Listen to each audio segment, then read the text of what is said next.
Welcome to Beyond the Front Door podcast with Lindee and Rhea at Peak Properties.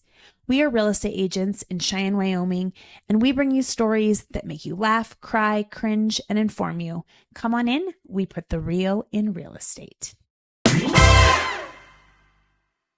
All right, well, welcome. Thank you both so much for being here today. We'd like to welcome Stan Hartzheim. Am I saying that right? You are. That's right. From H Home Loans, and Taylor Albert. Go ahead. I say all the time, you know, Stan, HH. H. And I like literally can't say your last name.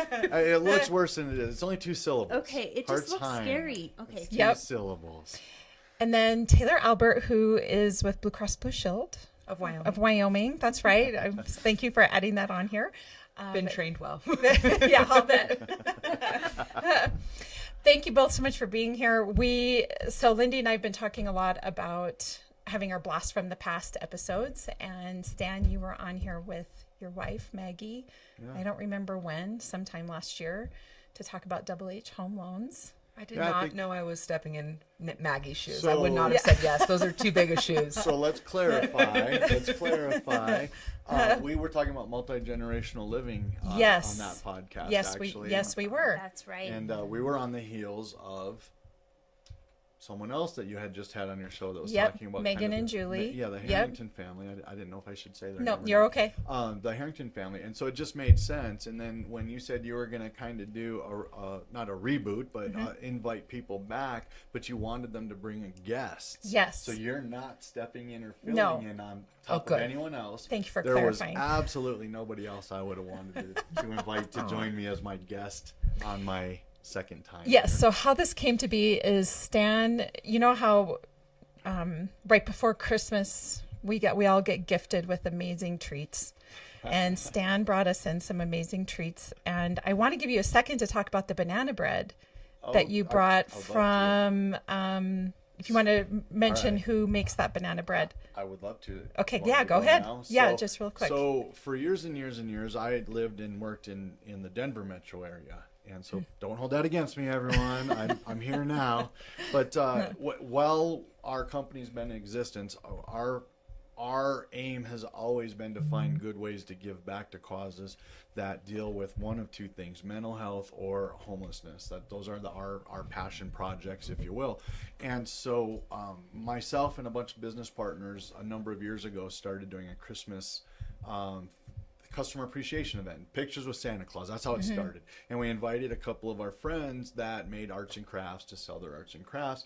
And I said, anything that we're going to do is going to support a cause. And so we started supporting the Treasure House of Hope in Aurora, Colorado. And it's a shelter for young women who are trying to get back on their feet. They do help men too, but it's predominantly women. And they bake these amazing little, like 1/3 size loaf of bread. And they make 6 or 7 different flavors, and they go door to door to door selling this bread and raising money through their kitchen that they have to support their shelter. And so every year I tell them, bring as much bread as you can bake. And if you don't sell out at the end of it, I'm going to buy whatever's left. And I will use those as our Christmas gifts. And so that's where that bread comes from. It's I know it's not here in Cheyenne. We do support things here in Cheyenne, I promise. But the Treasure House of Hope does really amazing things in the Aurora area for women that just need a little bit of help.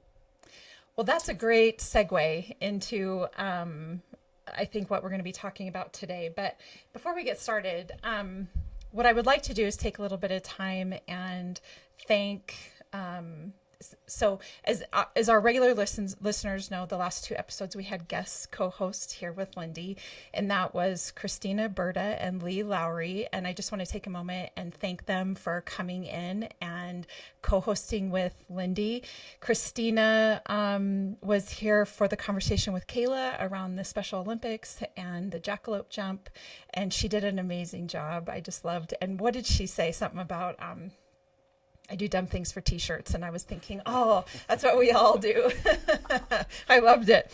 And then Lee Lowry was in here to partner up with Lindee to talk with Joanne from the American Foundation for Suicide Prevention, the Wyoming chapter. So they were both really fantastic episodes, and I just want to thank both of them for coming on. Lindee and I have been talking about having guest co-hosts for well all year. Well, because we Yeah. want to plan. If something happens, you have to have a plan. Yeah. Yep. We don't want to always have to cancel the recordings. Yeah, right. Well, so speaking of that,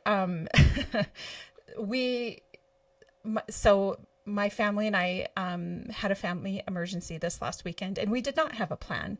But you, Lindee, I just want to thank you for jumping in. And she had very minimal time to reach out and find people that could be a guest co-host with you. And I'm just really thankful for that. So thank you. You're very welcome.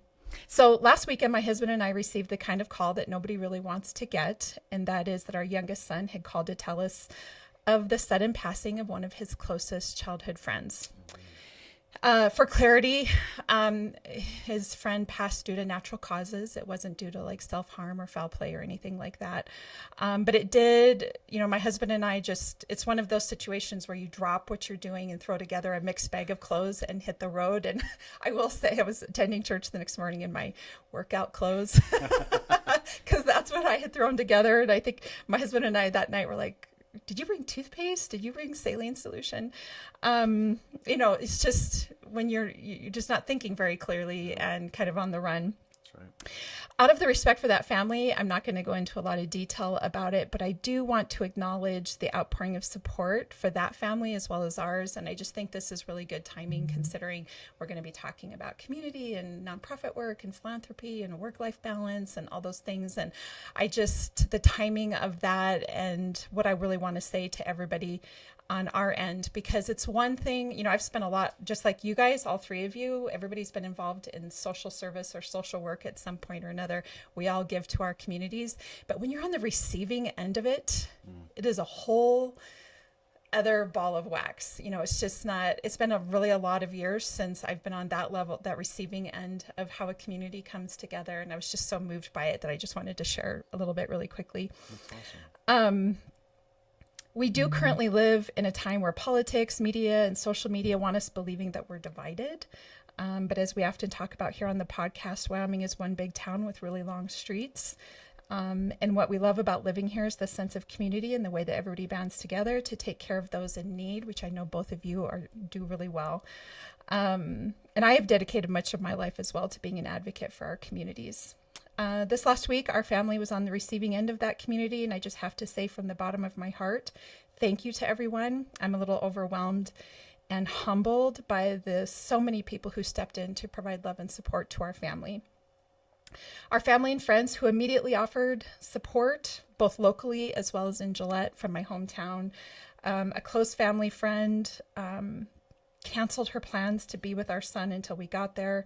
Our church there in Gillette, who was hurting also, wrapped their arms around our family and our son. Both Becky Reed, the coroner here in Cheyenne, which was really crazy because we just had Becky Reed on our podcast to talk about death and grief support. And lo and behold, I'm getting a call from her as we're arriving in Gillette, as well as Paul Wallum, the coroner there. They had immediately implemented local grief support for my son. I mean, the list just goes on and on of all the people that reached out to us, the countless phone calls and text messages. And I just really want to take this time to say that it takes a village, not only to raise a family, but also to live as a community. Our family is better off because of that support, and every family in Wyoming and around the world is better off with that kind of support. So I just wanted to take this opportunity to say, if you're sitting on the fence as to getting involved in the community, if this is not something that you've done in the past, I encourage you to do that. If you're considering church, go to the next service. If there's a nonprofit that's on your heart, talk to them.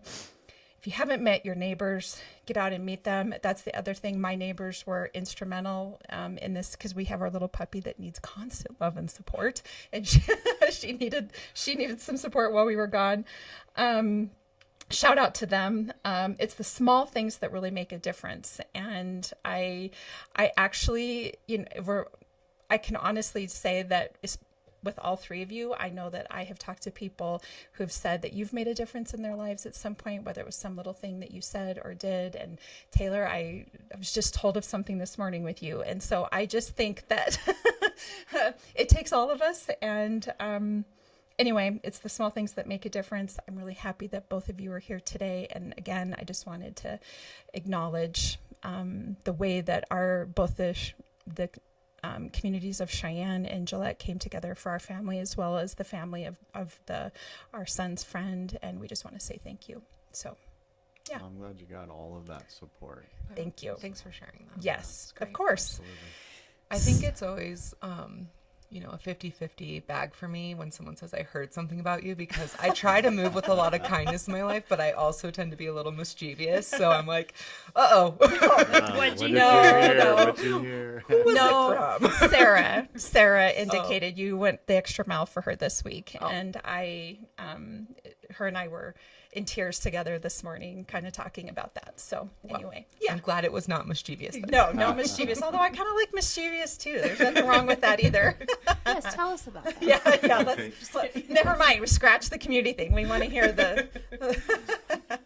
Well, no, I think that's a great segue into some of what Taylor and I wanted to talk about.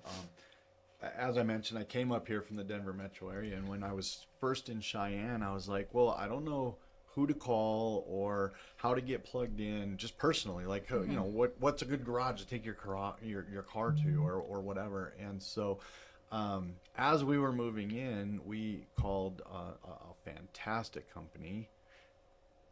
Service First. Service First. I was gonna it's say my That's dad's so company. ironic Yeah. with the magnets on the. Yeah. So yeah, for the listeners who didn't know, when we were walking downstairs to our studio, on the fridge upstairs in the Peak Properties office are the Service Pro magnets, and she said, "That's Yeah. my dad's company." So Service First is Service First. amazing, and we felt so lucky to have found a reputable company right off the bat. Like the What is first Service thing- First? so Just they like do, real fast. Restoration, water. Carpet Okay, cleaning. that's what I restoration. got. Okay.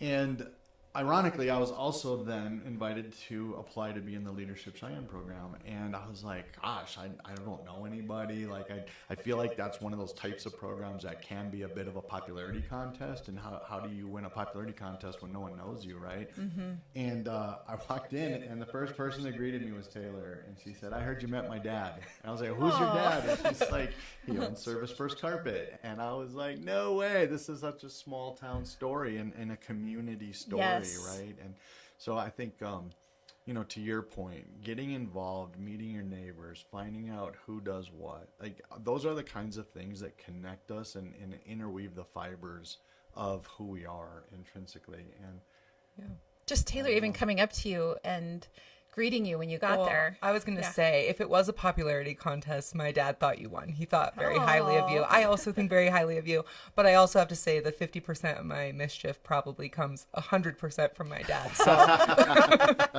I could picture that. Yeah. Actually, I've now been around him enough times that I could completely see that. the So, best kind of mischief, but That's right. That's right. definitely. So. Well, I guess I'm wondering if we can start just a little bit and have you each tell us a little bit about yourselves, like your families, how long you've lived in Cheyenne, and your career trajectories up to this point. Why don't you go first, Taylor? Yeah, so my degree is in molecular biology. I'm a science nerd, proudly. Love it. I actually worked for my dad's company when I first came back to Cheyenne, and he created a lot of opportunities for me to network and has always been very supportive of my movement, and that is actually how I got connected with Needs Inc. Food Pantry, where I ended up becoming the executive director there. I had my kiddo my final year at Needs, and my work-life balance needed to shift a little bit, and I was lucky enough to find a company that really connects with my community involvement, and that's where I'm at now at Blue Cross Blue Shield of Wyoming, and I'm very grateful to be there. I also have 3 bonus kiddos and a really awesome partner, although if he's listening, I didn't say that. I just kind of like you, okay? We don't want anything. Yeah. Don't want him to, don't know big heads. No. Yeah, so we have a really great community here in terms of our village, like you were talking about, as well as in professional and networking life. Cheyenne's been really good to us, so grateful to be here. Awesome. Thank you. And speaking of leadership, Cheyenne, that is actually where I met Taylor as well. But I think I was the year before you, Stan. You were, yep. I was 2021, 2022. Were you 2022, 2023? Yes.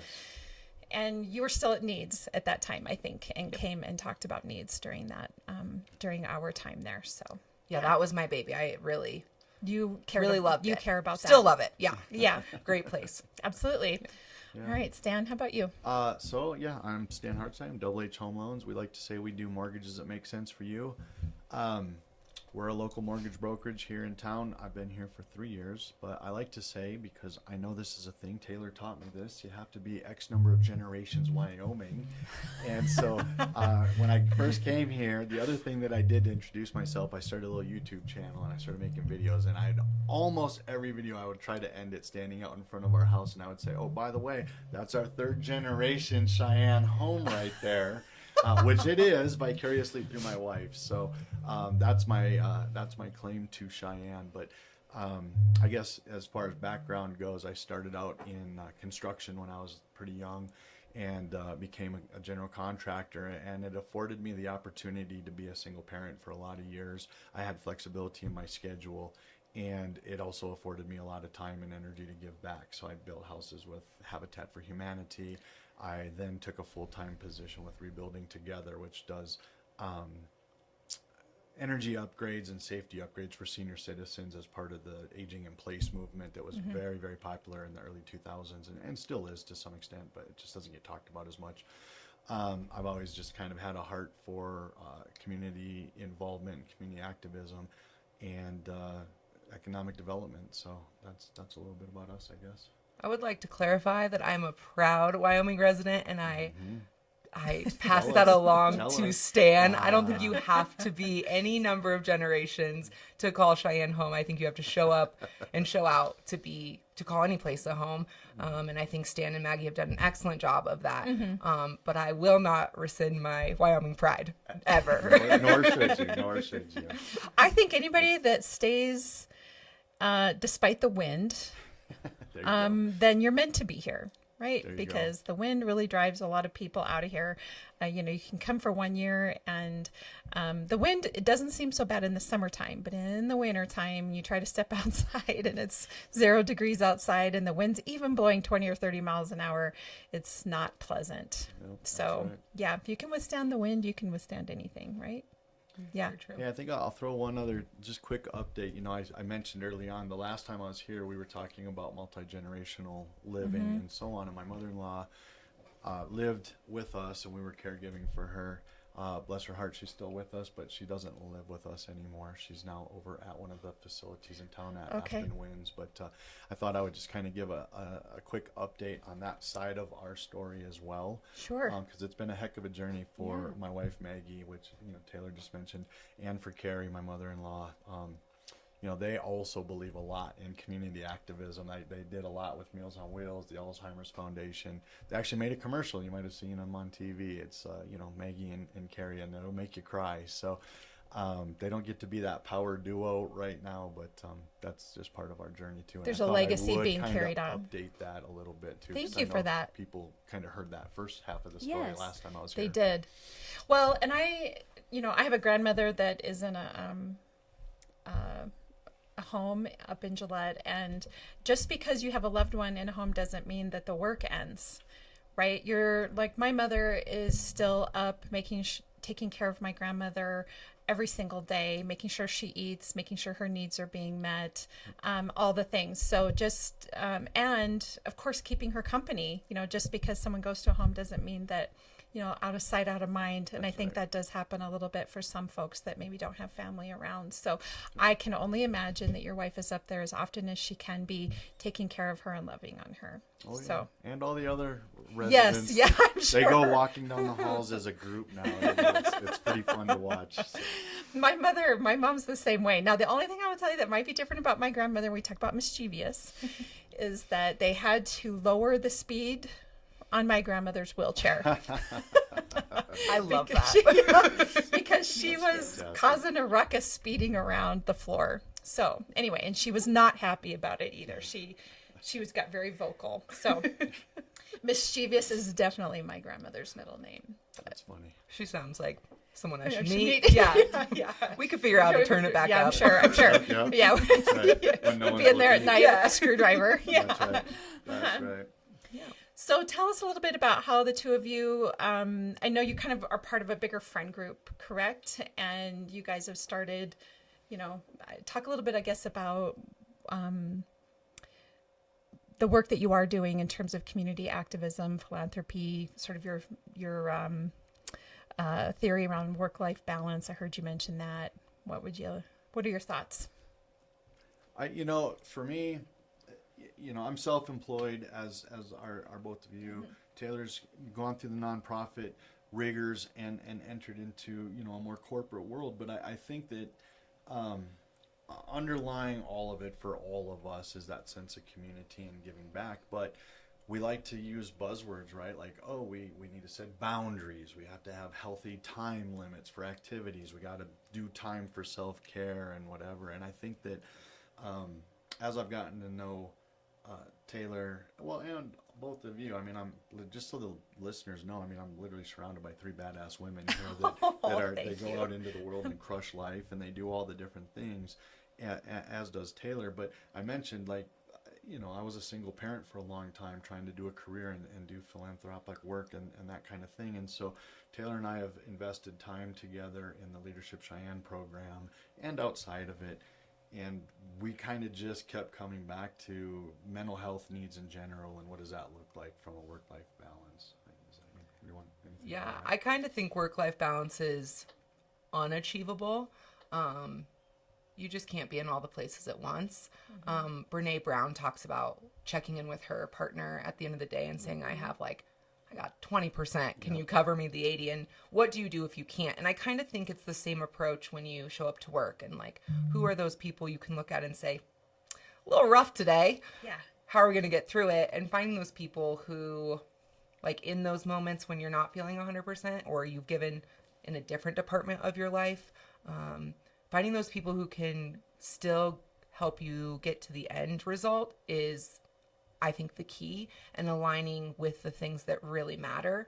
And sometimes I like to think of it as dieting, which is weird, but you don't deprive yourself of all the good stuff. You add in the stuff you need, and then what room you have left is where you get that's a great way to put little that. Candies and treats. Yeah.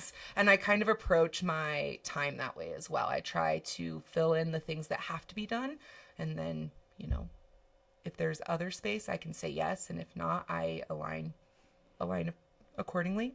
Yeah.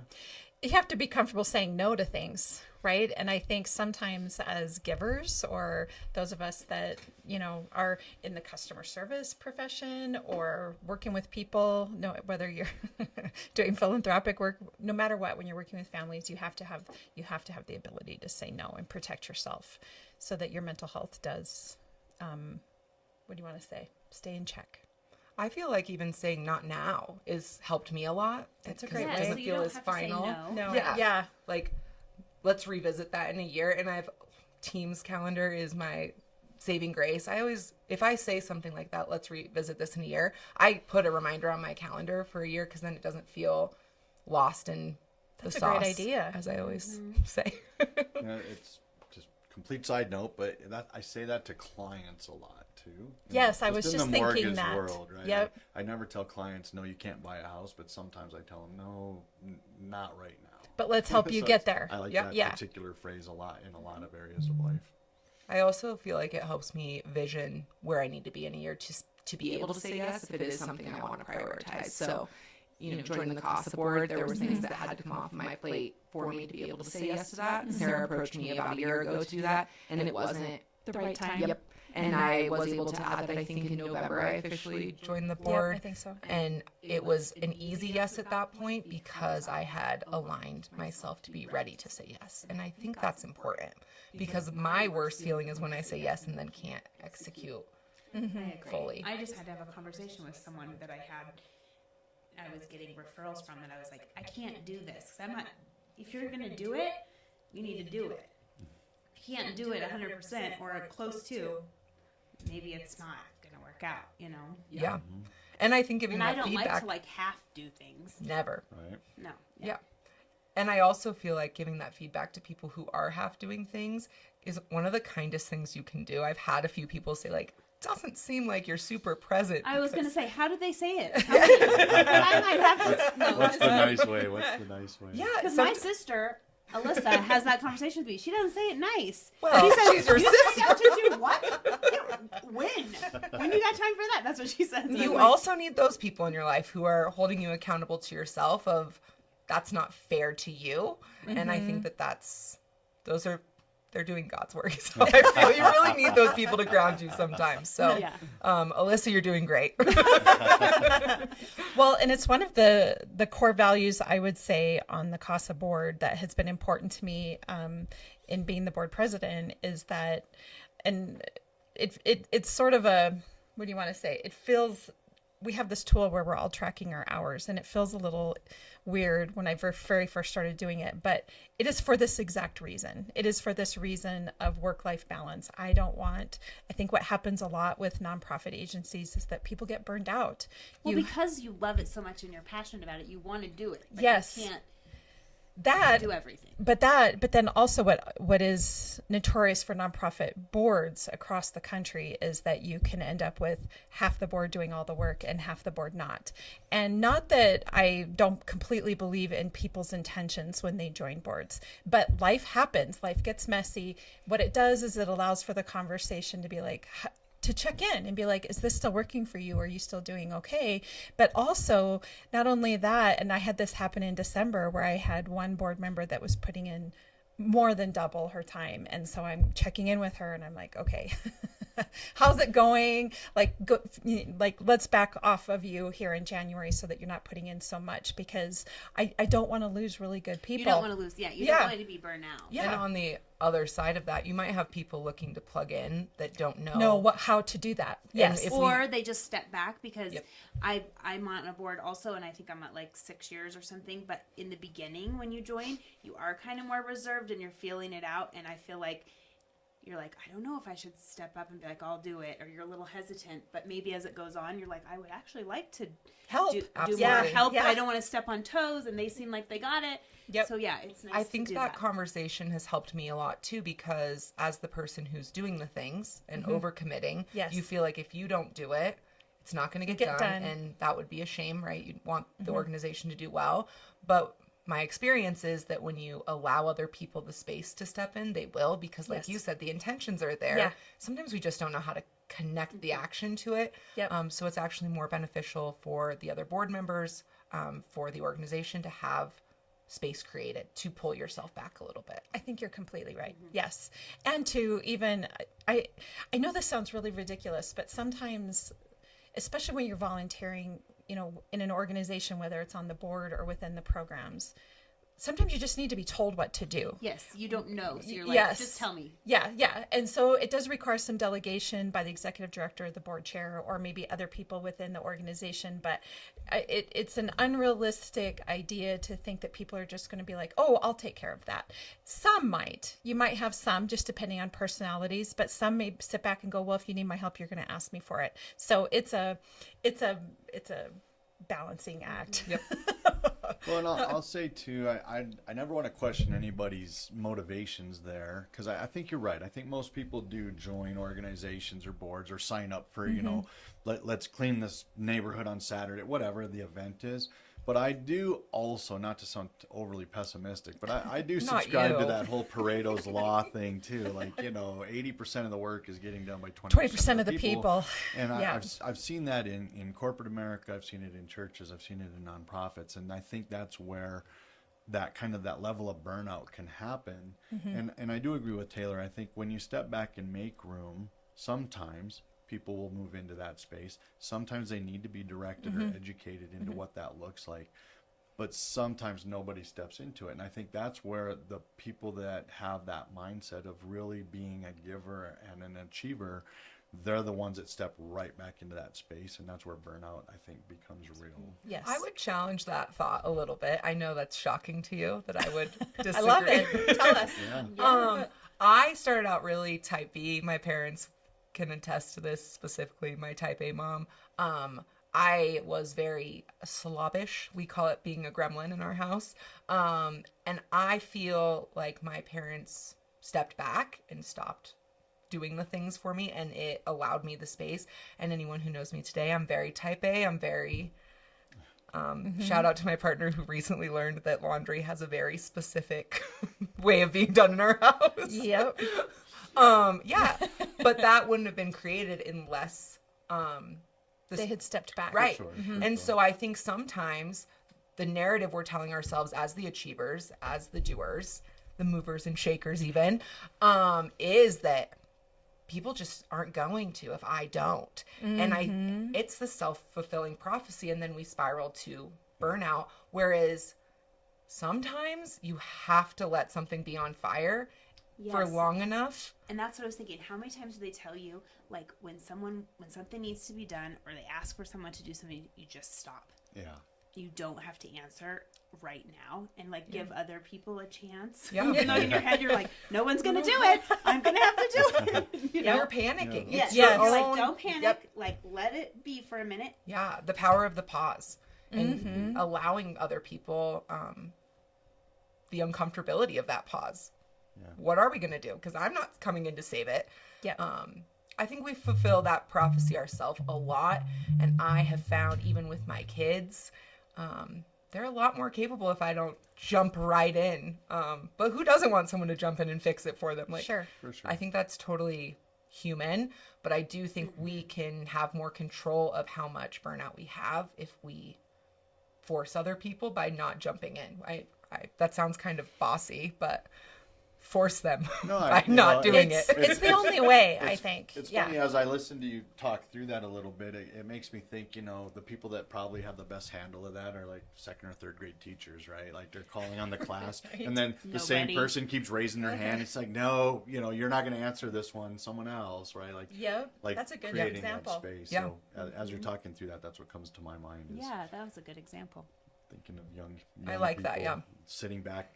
Don't call on me. Don't call on me. Like, don't Eventually, worry, Johnny will answer. We don't have to yes. answer. Yep. Well, it's, Yep. I think it's something us as moms do as well. And I'm not disregarding dads, but oftentimes moms are in this situation of taking care of the daily life. And I know I went through various periods like this when my kids were growing up, that you take on everything and then you're mad because you're taking on everything, or because, and this was a big one for me, is understanding that your husband is going to do things differently from you, and to allow that to happen. Wait, And someone could fold the laundry differently. Absolutely not. laundry maybe is I different. object. Right, maybe laundry. So in my house, I'm like the opposite. So every time Yes. anyone has a conversation, I'm the husband.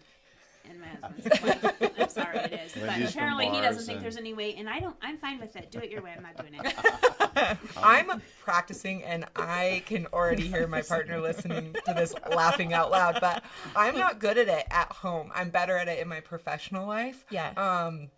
Yeah, because I have to live there. Yeah. So I have But this is what I'll tell expectations. you. So we had 3 sons, and our youngest one now just turned 25.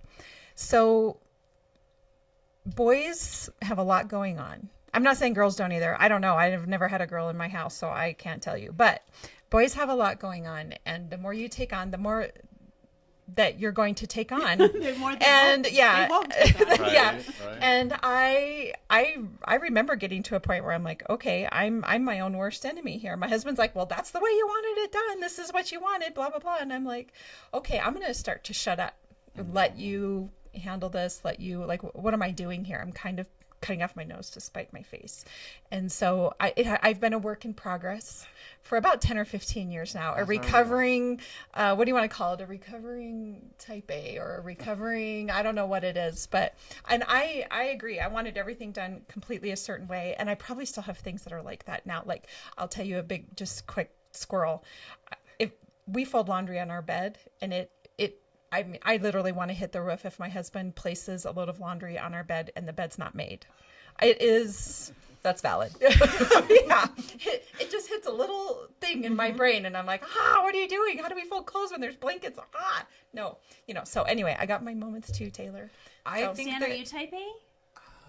It's funny. I'm a Gemini, which so whatever, I'm not into astrological things that much, but I know that that's like the two-sided kind of thing, and it makes me a bit of a chameleon. I'll be honest. Like, I've taken every personality thing, Strengths Finders and Myers-Briggs and this and that and another, and I'm kind of like half of this and half of this all the time. So yes, I think I'm probably like half and half too. There's certain things I like control of, and then there's certain things that you would probably be like, how is she laid back like this? Like she doesn't care. That's what, yeah, I think that's it. Like I do have a very specific way I want my towels folded so they fit in the Valid. cupboard correctly. However, you can fold them on a messy bed. I don't care. Yeah. So I don't know. Like, so, you know, a little. Okay, both. so A for little you both. two, do you find yourself wanting more control in your professional or your personal life? If it's, or is it? Personal.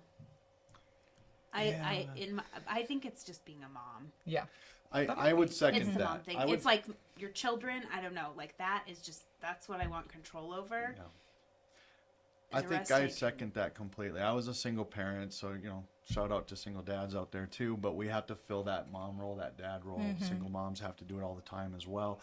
And I think I probably was much more of a control freak, type A kind of person at home when my kids were younger. Sure. And then I kind of evolved. I think that at home, I don't run the house. Like I don't think that Maggie and I fall into like gender norms per se, but I don't run the house, and you know, she's there more than I am, sort of thing.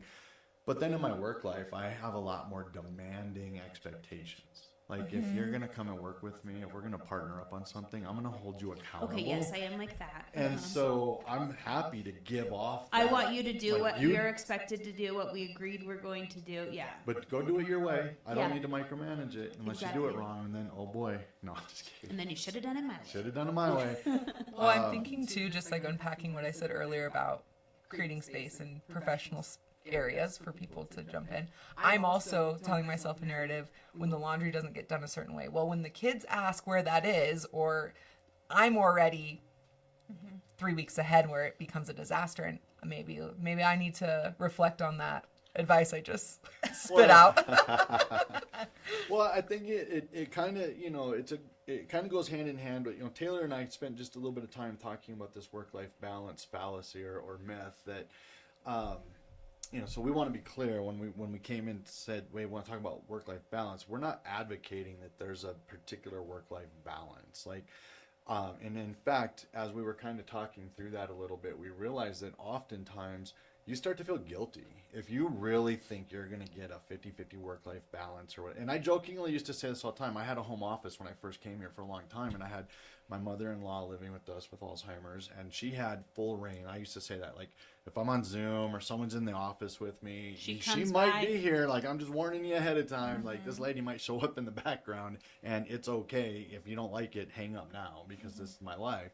And I used to jokingly say, you know, have you heard of work-life balance? I have way too much life in my work. I got to go get an office space. And that was kind of a tongue-in-cheek way of saying, there's no 50-50 split here. And so when you can't achieve it, a lot of times you start to feel like, oh, I just got to work harder at this so that I have more time for that, or vice versa. You're never going to be able to achieve it. And so you start to feel a little guilty. Like, oh, I'm working too much. I don't have enough time at home. Or I'm at home too much. I'm not working hard enough. And I think that resonates differently for different people, right? Like we just identified, like you might have certain things that are more important to you in one area or another. But from a mental health standpoint, that's my comment here is that everyone handles their home life and their work life a little bit different. And if you're really striving to achieve this perfect balance, you're probably feeling a little guilty that you're letting somebody down. And I think Taylor had a really great insight that instead of trying to achieve this kind of fictitious balance out there, trying to identify places for alignment, I think is what you said. Yeah, and felt really comfortable. What Lindee said earlier really hits it for me is being a mom, it's very easy to prioritize brushing the kids' teeth and making sure they are clean and hygienic.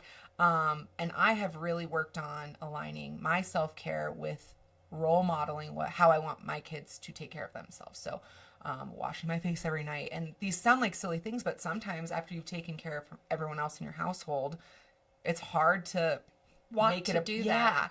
And even I've started running this past year, and for me it's not just about, I would love for my kids to run with me. I think that would be pretty fun. And Dagan currently hangs out in the stroller and tells me to run faster, which is not the most fun, but Motivating They'll though. be running with you too. Faster, Mommy, go faster. for me, I want them to see that they can get better at things when they apply themselves, or that you can go up against hard things and you don't have to always win. You can be sweaty and tired and not make your mile time, but showing up is important. And so aligning those self-care things with how I want to be a parent or how I want my kids to see me is super helpful for me to not feel guilty about it, that I'm going for a run or different things. And same thing when I picked my current job, I really prioritized a place that was going to allow me to connect with my community and that was prioritizing communities in Wyoming. That's hugely important to me. So when I'm at work, I'm also getting to align with my community. That's huge for me. So I feel like I'm kind of cheating and ticking off multiple boxes. And I think it's really just how I'm framing Us it too. in my Look mind. at us. I love that. Yeah. It's important. We didn't really know that was going to happen with the podcast, that we were going to get to like connect with all these people and organizations. And like, honestly, like the last episode, I was like, I don't know we need to like clone ourselves. I want every person who comes on, every nonprofit, I'm like, I want to do that. Yeah. Right. Yeah, But that's true. then I look at it and I'm like, it's cool that we do this podcast because this is one way we're also helping those organizations Absolutely. by just like getting the word out and sharing so other people can And not connect with only them. sharing it, but building those connections, because it is one of those things where, you need this person who has a skill and that person who knows the person with the skill. Yes. And that's Yes. how you build community. That's the important piece of building community, is just showing up and meeting people and remembering them, I guess. Yeah. And stepping in when they need something, if Absolutely. you can. Yep. If you can, that would be the only, I think, third prong of that is, like you said, if you see somebody in need and you have the ability to get them the answer, and you have the time or the availability to do so, that you do it, so that you can make, and that's, I think, what started this whole conversation off today, is that you don't really realize how something really small that you can do can have such a big impact on somebody's life. Yeah. Well, and I think that it's, when we talk about alignment, I think there's like micro alignments, right? Like, I don't know, for anyone that's ever worked from home, you've answered the phone while you were doing the laundry. Like, you did. Yeah. right? Are you Like, doing the laundry right, correctly right. is the question. Probably not up to Taylor's standards, but, I also was doing work, right? We're in alignment, trying to combine your life with your work a little bit. But I think that that's kind of a microcosm of it, but on a bigger level, how much more can you involve yourself if you, in your community or in your friends and family and neighbors, if you know what your skill set is and what you're passionate about and you align things to it, right? Like for me, I work in the financial industry, technically, right? I mean, kind of the real estate industry, but I work on the financial half of it. It's really easy for me to then go out and volunteer my time to teach credit repair courses or to talk through, savings plans with young people and to work. I've had conversations with a variety of entities around town that are helping some group of people that need that knowledge, and it's so easy for me to, because it's a continuation of what I already do, and then kind of to Taylor's point, you're raising kids and you're trying to set a good example. Well, if you're working within your mission and your passion, you have more bandwidth, more time.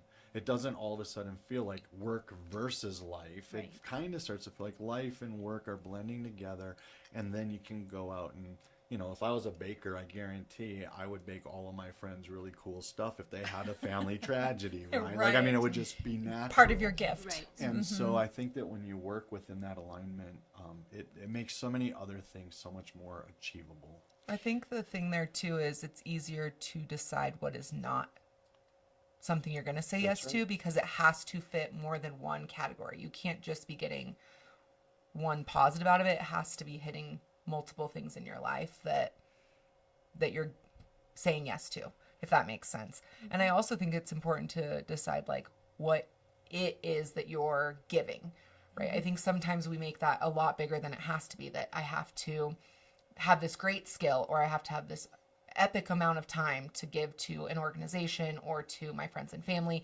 And one of the things I found is I'm going to scroll Facebook either way. That's in alignment with my life, apparently. And I love seeing what people are doing, and I shoot texts to people and say, that was so cool. I try to share things when people have success, because that's an easy way for me to show up. And it doesn't require a ton of time. I'm already on Facebook anyways.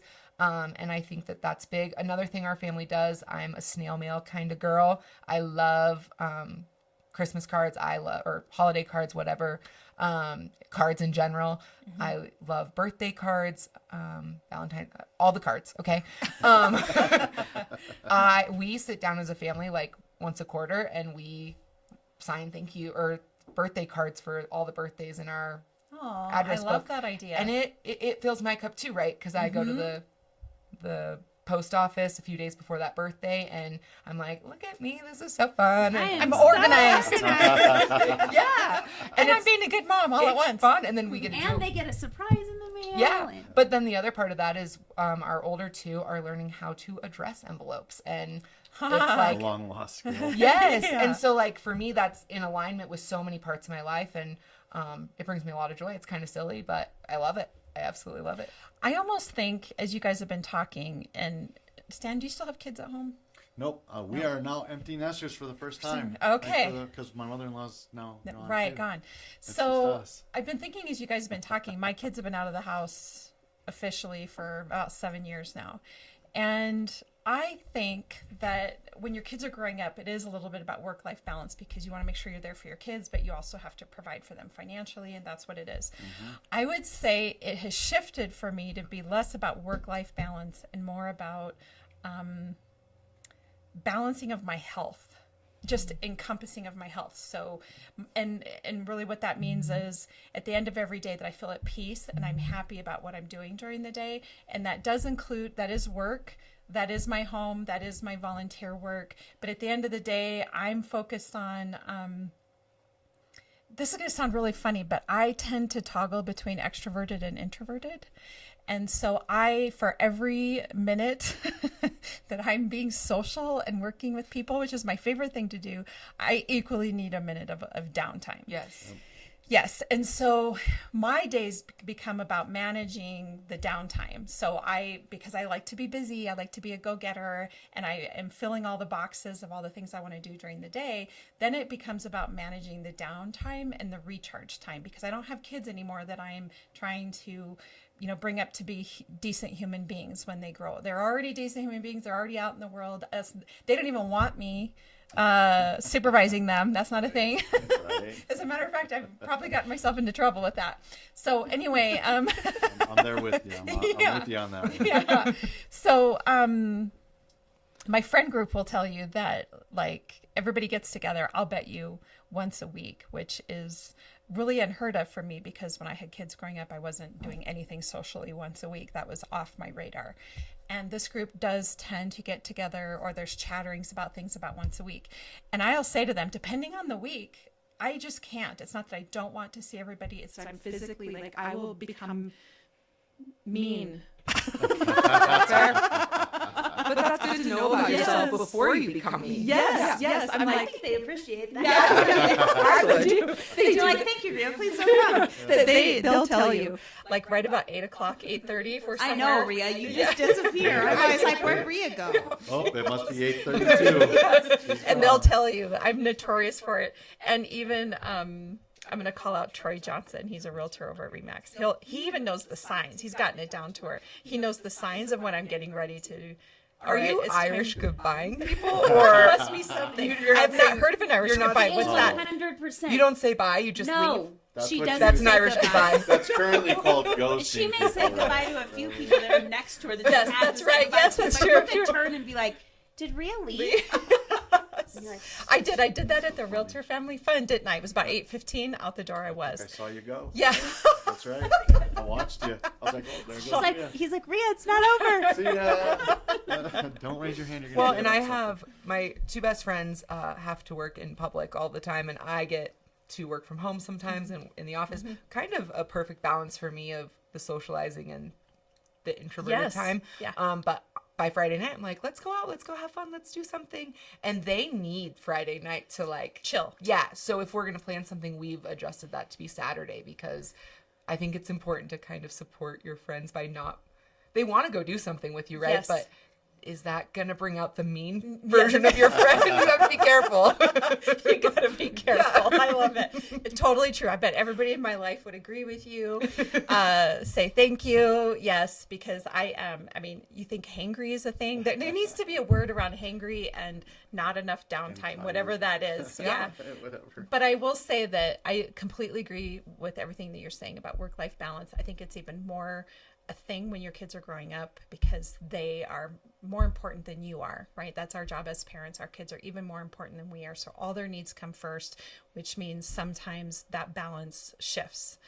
But once your kids are out of the house, and I am on a mission to keep myself busy and working towards my own goals, because I think by doing that, I take the burden off of my sons that they think that they're responsible for my happiness, because they're not.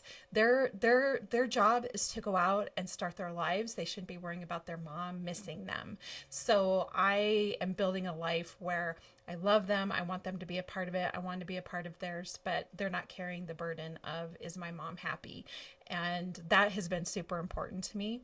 And so what now, it's not so much, like I said, it's a little bit of home work balance, but I would say it's more of a health balance. I'm trying to sort out eating right so that I feel good at night, to exercising, to working, to volunteering. Like, it's all about the mental health piece, I think, that I'm trying to balance. Yeah, I think that's exactly where I'm at too, is Yep. just trying to understand what things fill up my cup, as Taylor mentioned earlier, and which things are kind of emptying me out or draining. Yep. You know, it's funny, you know, I said earlier, I'm here with three badass women, and I as I was kind of looking into this whole work-life balance thing, and one of the questions that I had, and Taylor and I discussed a little bit, is like, what are the differences in this conversation for men and for women? Oh, sure. And it's so funny, as I'm listening to the stories of children and laundry and all this story, it's exactly what kind of our research identified too, that moms carry the emotional burden, right? You have to kind of fill up everyone else's cup, and you got to then worry about yours last, and these different things. One of the things that I noticed as we were talking about alignment, though, for men, I would say it's a little easier to get into that alignment, because men, like when you go into a crowd, I guess I'll preface it with this. Well, when you go into a crowd and you meet someone for the first time, they're like, "Hey, how are you?" Right? Like for women, that's usually like, what's new in your world? How are you? Whatever. For men, that's always the same question, always. And not that women never get this question, but it's always, what do you do? Sure. What do you do, right? And for men, their identity is so wrapped up in their career that I think that alignment almost becomes a little easier, because you're always what your career is. Sure. I'm a lawyer, I'm a banker, I'm Right. whatever I am. And I think that then it's really easy to pick up the phone when you're at your son's soccer game, which is unfortunate in a lot of ways, Sure. right? And so I think that, like everything, there's good and bad in it, right? Like, I think that it's easier for men maybe to get into alignment than it is for women, because they automatically integrate their career into their home life.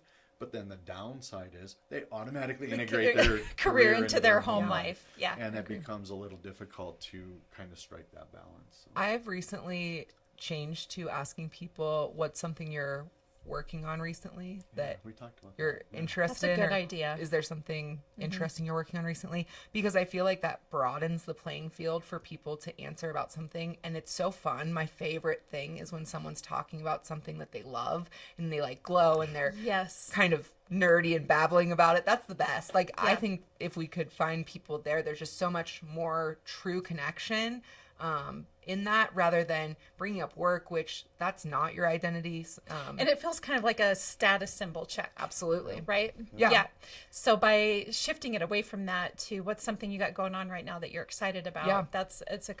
I love that. And I think, that might be their kid just crushed it in hockey, or remodeling their new office space. It just gives so much more Context to who they are. yeah, and to Yeah. your knowledge of what the community is doing. I think Yeah, it's that's beneficial on both sides. That's a good point too. I love that. Thanks. Yeah. Well, in wrapping up, I guess really quickly, what is, would you all like to share, like what, since we were talking about philanthropy a little bit, a couple of your favorite organizations that you like to work with? Oh That is so unfair. Like, that is so rude. So many. So we have 3 hours, right? Right? Yeah, let's go. Okay, let's assume that all organizations are noteworthy and wonderful. Let's just start there. But what are a couple that you like to that kind of align with your personality? That's a great place to start. As I said earlier, I mean, Maggie and I are fortunate to share kind of similar goals. For us, it's usually homelessness and or food insecurities. And Okay. so we, right now, as we've transitioned away from the Alzheimer's world a little bit, we're a little tired from that conversation, to be honest. Sure. We've been Need a doing little it break. a long time. You know, so Maggie joined the board at Meals on Wheels. We do deliveries for Meals on Wheels. We do a wonderful. lot with Meals on Wheels. I've re-engaged with some home building opportunities for our vets, and then we do the Adopt an Airman program. So I think those are the things that are the most At the moment. at the top of our list at this moment. Yeah. How about you, Taylor? So I'm kind of like Stan and Maggie. I have the things that's just always I'm a sucker for. Animals in general, and then hunger is big for me. So I'm a big supporter of the Wyoming Hunger Initiative. They were very supportive of me when I started at Needs. But I will also say, kind of looping back to the whole, I love when people are passionate and nerdy and babbling about the thing they love. I really tend to follow executive directors or CEOs. When someone is lit up and passionate about what they're going after, I love to join those types of boards who are lucky enough to have a ED or CEO that way. And I'll learn to love a cause because I feel like those are the organizations that are led by people who are on fire like that, passionate about what they're leading. They're going to do good. So I want to be there. I'd like to amend my answer. No, you know, we were talking earlier about transitioning, right? As you go through life in different stages. And although the things I just said are absolutely important, and those are key things, but we have, since I've been in Cheyenne, there's certain key topics that keep coming up, and it's almost always around economic development as a high level topic, and then how can we increase food security, which is important, and our education. It's just all encompassing. So the things that I've personally been the most drawn to lately are the Joint Powers Board, LEADS, sure. the DDA. I've been spending a lot of time and energy becoming more familiar with those entities, attending their meetings and so on. And I guess it just triggered it when you said, you know, kind of following some of the CEOs and what they're doing. I guess if I were really honest, where I'm spending the bulk of my time, it's actually in that arena right now. Okay. Yeah. But I hope it's in a way that it can filter down to the things that are still core values. And I if that think makes sense. maybe one of the things that's been said throughout this conversation, despite the topic changes, is life changes and fluctuates. And I think giving ourselves permission to adjust and grow into those fluxes is probably the key to success in every stage or every season that you are presented with in life. I want to hope that I'm getting better at that, but I think it's an ever evolving target. And so for me, I'm going to say that when I think about going and working out, I have reframed that of being more movement in general. So even if that's 5 minutes in my day, that's a success rather than having to hit the hour that I always want to hit. I need to give myself the grace. Otherwise, you just end up feeling guilty.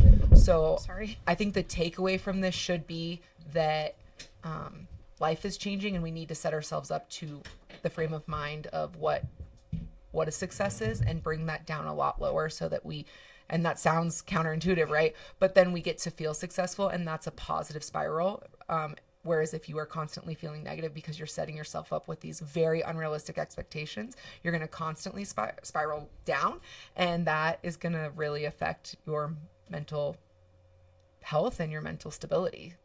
I think everything that we're talking about just requires a degree of self-awareness, right? So self-awareness as well as identifying opportunity when it's presented to you, because I'm a firm believer that when opportunity pops up, there's a reason for that. What's the saying out there that when somebody offers you a seat on a rocket ship, you don't ask what seat, you just get on? Just get on. Yeah. I'm going to have some questions. But I think just having some self-awareness, having the courage to set boundaries, and then recognizing an opportunity when you see it, I think is just sort of key. And it's something that you develop and grow as with life experience. Yeah. Because we've all jumped into things that we're like, maybe I shouldn't have done that, but then you learn from that experience and you move on. So I think that's a great summation. yeah. I agree. Well, did we cover everything you guys were thinking here I today? have just one last thing I want to throw out there. Taylor hit on it. We're remodeling our office space here in town. We're almost going to be neighbors right up the street here at 20th and Warren. So for you guys That's and very close. all of our listeners and viewers, we're having an amazing party. So save the date, May 29th. Okay. Food, Is there a theme? music.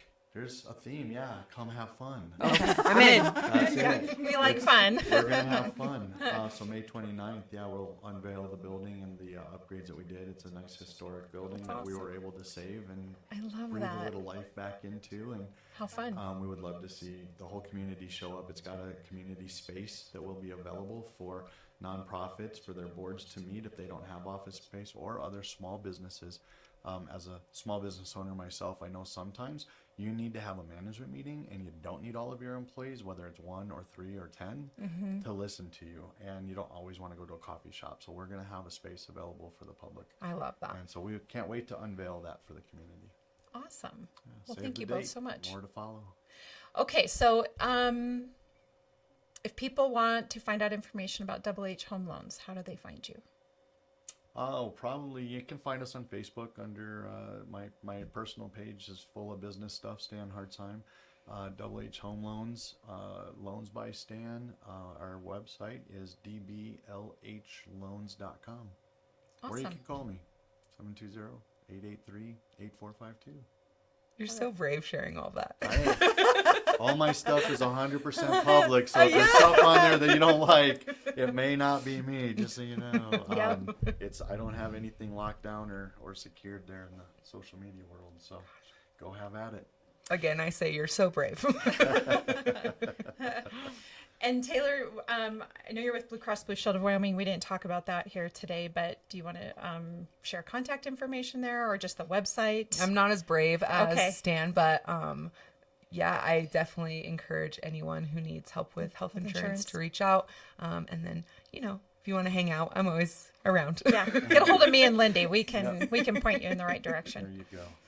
Okay, so for all of our listeners, Lindee had to step away really quick, so we're just going to wrap this up. But my first question for both of you is, what is your favorite thing about Cheyenne? Go ahead.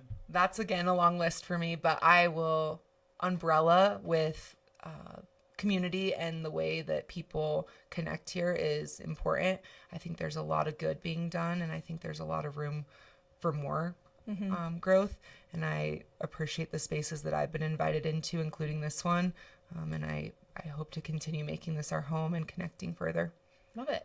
I've lived and worked in a lot of places around the country in my life, and I can say that to piggyback on what Taylor just said, the sense of community in Cheyenne, the willingness of the community to continually show up for things that matter. I've just not been in another community that showed up and showed out the way that Cheyenne does. Yeah. The best example is probably, Thankful Thursday. I mean, geez, that's been going on for a long time. I don't know if you guys love it or hate it. I get sensory overload by the cowbell thing. Like, I can't be there very long. It's crazy. But they continue week after week after week, raising tens of thousands of dollars for all of these causes that we mentioned and so many more. And I think that's a testament to the community. Yeah. They just keep showing up and showing out for everything. I love it. Well, Lindee's back just in time. You want to ask your I question? have a final question also. Okay. If you could buy real estate anywhere in the world, where would it be and why? And money's no object. This is easy for me. It's Meeteetse, Wyoming. They have a really awesome ice fishing tournament, and it's beautiful there. And I adore it. It's You're so an ice adorable. fisher? I pretend. My sweet partner does all the work, and I get to hold the pole and catch the fish. But I love it there. It's really gorgeous, and I think it's just one of the coolest places in Wyoming. So besides Cheyenne, obviously. There's a fact about Meeteetse. Is it the black-footed ferret? Because I would love to tell you that story sometime. No, but I want to hear that story. It's something about how the name was generated because it's so many. No, that was 10 Sleep. Was that? Oh, that was 10. I just saw that recently. The The only Sounds reason similar, It but does. I'm No, but I sorry. think that's what it is because I just You're saw that. Right, but we talked about it. With so on one many of the sleeps podcasts. from something. Like to Billings or to the border or something. 10 Sleep has a really great brewing company that makes Speed Goat, and that's a favorite in our and household. they also do a artists festival Oh, yep. for singer-songwriters, and they give out awards every year. So if you ever want to find Wyoming's greatest young singer-song, I shouldn't say young, any age, great singer-songwriters, go up to the 10 Sleep Singer-Songwriter Love it. Festival.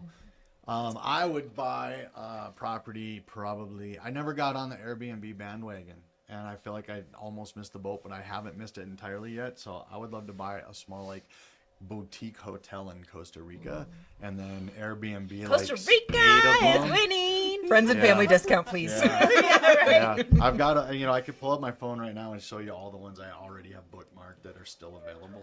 I'm on board I've for got this. a bunch. Good. Love Put them on it. your vision board. I love it. So Well, there you go. thank you both so much for joining us today. It's been a pleasure to have you. It was for having us. awesome. Thank you. It was really awesome. And for all of our listeners,